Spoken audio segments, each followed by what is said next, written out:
Hi, this is Wendy at Change Agent Careers. Thanks so much for visiting my YouTube channel. Today is the second video in a multi-part series called The Do's and Don'ts. And today is the do list of job search. Last week I posted the don't list, the 14 things not to do during job search. And I'm happy to report that I came up with 20 things that you can do that are way more effective and productive in a job search. So here goes. I know this isn't supposed to be a very long video, but I have a feeling it will be because there's 20.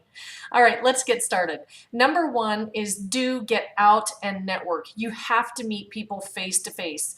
As distasteful as this analogy may sound, it makes sense. I've told people before, and people have told me in past lives, that you could have the cure for cancer, but if nobody knows you, what good is it? That means people need to know you. That means you need to get out from behind the computer. You need to get out of the house and you need to go out and network with people face to face. Number two, do research your target companies. Spend time getting to know what it is that you want out of the next job. What kind of employer, what kind of an organization, what's the culture? Part of identifying the ideal job is also identifying the ideal company, because oftentimes hiring managers hire for culture fit, but they'll fire for a lack of skill. Or actually, unfortunately, they hire for skill and then fire for culture fit. I would suggest to you, you need to find a company based on culture and then look for the job posting. If you do it the other way around, oftentimes I hear, you don't stay at those jobs very long, or you do and you're really unhappy because you stayed. Okay. So you research those target companies and then you connect with people who are in those organizations to find out if in fact the culture really is what people are saying it is. And then that way now you have contacts in those companies, and guess what? Oftentimes they're better positioned to be able to usher you past the gatekeepers and get your resume right up to the hiring manager or the HR director. That's the way to do a job search correctly. Next, do learn how to use social media channels, especially LinkedIn, for your job search. Now, there are plenty of channels available for you to be able to use. You could write a blog. You could already have a personal website and have a visual portfolio or an electronic version of your resume, testimonials, recommendations, endorsements, all on that website. But that's not the only thing that you want to use. You need to learn how to use multiple different social media channels in your job search. LinkedIn is absolutely a must. You have to have a LinkedIn profile. There's almost no one on this planet nowadays in any type of corporate or professional position that doesn't need a LinkedIn profile. Okay, next is do go to networking events with a strategy or a goal. Have a plan. Know why you're going. Think it through. Know who's going to be there. Have some ideas of some things that you want to accomplish as a result of attending the networking event. Otherwise, if you're just going to go and float around, and I know there are some people who really want to be less intentional and less disciplined and just kind of wait for lightning to strike them, and that does happen occasionally, but I'm certain that it has to be a relevant networking event and there has to be some good reason for you to go. Otherwise, it may be adding expense and taking time and resources from you that could be better spent elsewhere. So think about that. Okay, next is this is one of the things that I specialize in with my clients, and that is do approach your job search with a strategy and a plan. And you certainly have a way to track your actions and your results, because what gets measured, what gets tracked is data, and data is how we analyze whether something is working or not. If you don't know if it's not working, then it's no wonder that you're spending 60 hours in job search every week and you're not getting anywhere. So definitely have a strategy. Think big. What is the long-term goal? Obviously, it's to get a job, right? But think deeper than that. What is your plan to get there? And I'm going to give you my 4 or 5 tips at the very end, so stay tuned for the 4 or 5 things that you need to be doing specifically every week to start that job search strategy. Okay, next, do activate your network, but make specific requests. In the last video, I talked about not sending out this mass email asking if anybody that you know is hiring. That doesn't work, people. You know, people want to help you, but in order to help you, they have to know how to help you. So make it easy for them and be really specific. So number one, don't send that mass email. Send targeted specific emails to each person, or if you know that there are multiple people that could help you with a very specific request, such as, do you know someone that works at Dell or that works at Samsung or that works at Hart InterCivic? Can you make a recommendation or, excuse me, an introduction? That's a very specific request because they're saying, gosh, yeah, I actually do know a handful of people and I bet I could make that introduction for you. That's how you make a specific request that gets answered, and that's how you ask your network to help you and make it easy for them to say yes. Trust me on this. Okay, next we have, do consider hiring a professional resume writer or even a coach to overhaul your resume. Don't use those free online tools. They're free for a reason, people, because everybody uses them. You need to stand out from the crowd, and you're not going to do that if you're using the same free online resource that everybody else is using.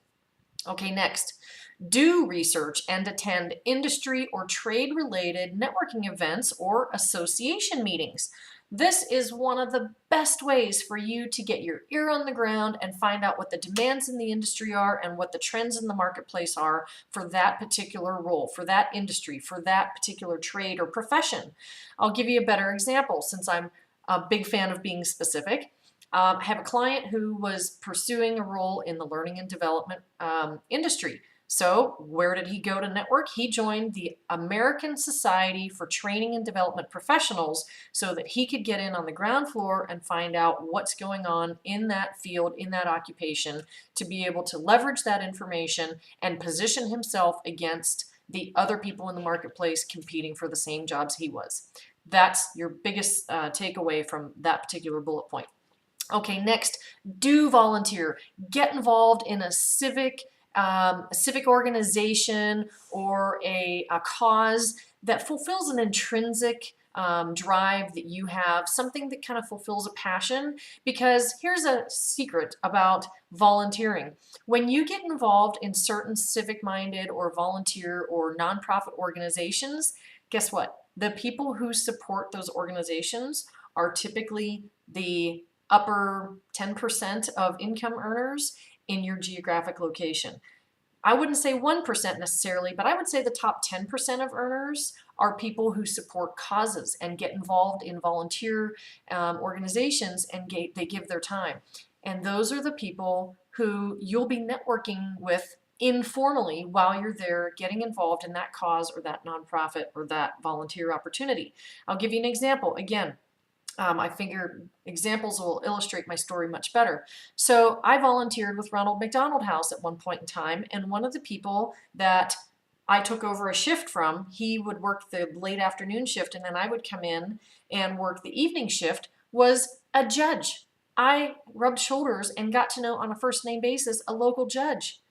I'm pretty certain the judges in any major metropolitan city are fairly influential and well-connected people. And I'm on a first name basis with this person. That's an example of the benefit of getting out into the community and getting involved in those types of organizations. Do that.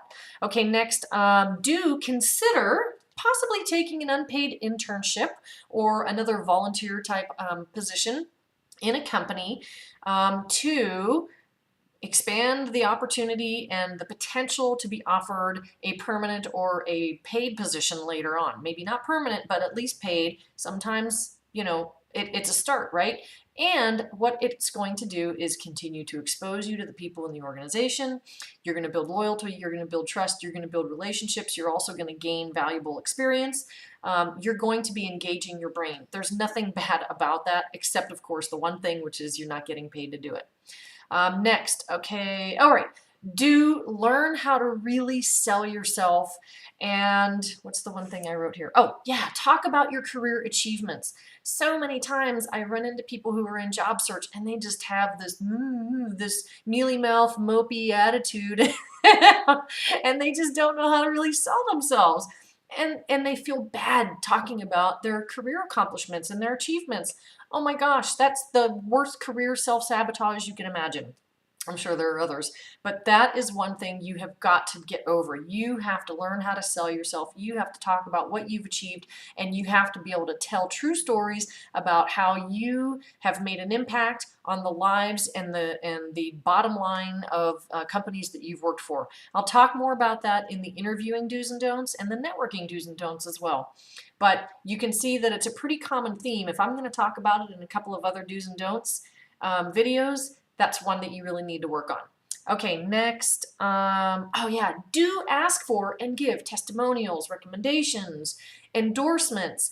You know, I mentioned that online portfolio or your own website where you have your resume parked and your accomplishments.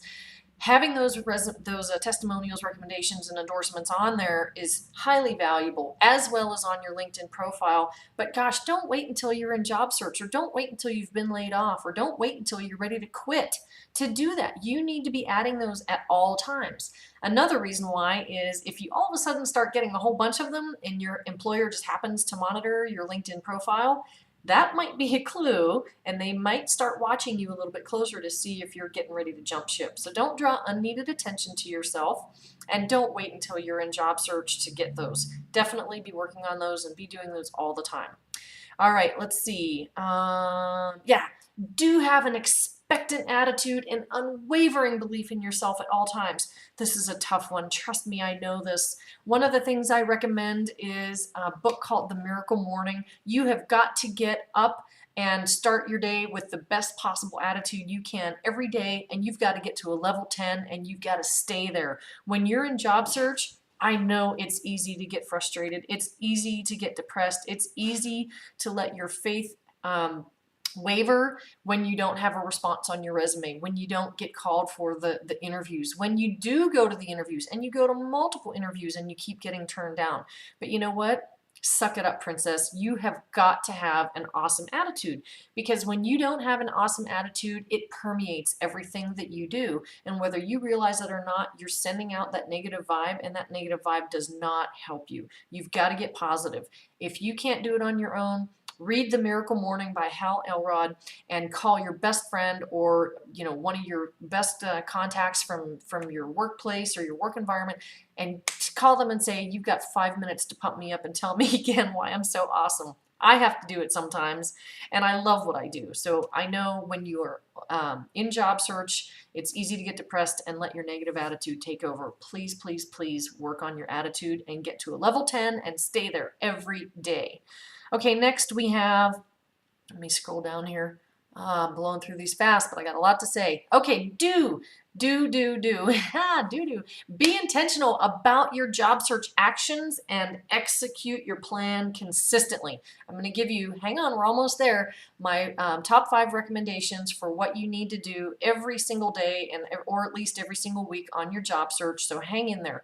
But the point is, you have to have a strategy, you have to be intentional, you have to have a plan, and you have to be consistent. There's another great book called The Power of Consistency by a gentleman named Weldon Long. Highly recommend the reading. It's a great story. If you listen to Audible, which I do, it's him who narrates the book. It's phenomenal. I recommend it. Okay, finally, do treat your job search like it's your job. That means you need to have structure, you need to have accountability, you need to act as if you were going to work every single day. So, what are the things that you need to be engaged in? Here are my top 5 things. Glad you stuck around. Way to go. Brownie points for that. Okay, number 1. If you're in a full-time job search, 30 to 40, 35 hours a week or so, then you need to be engaged in 4 to 6 job-related conversations every single day. That means that you're picking up the phone and calling your contacts, or you're sending them an email saying, hey, I'm looking at a position at Dell, or one of my target companies is Samsung or AMD or whatever, insert company name here. And I see that or I think you may know somebody there.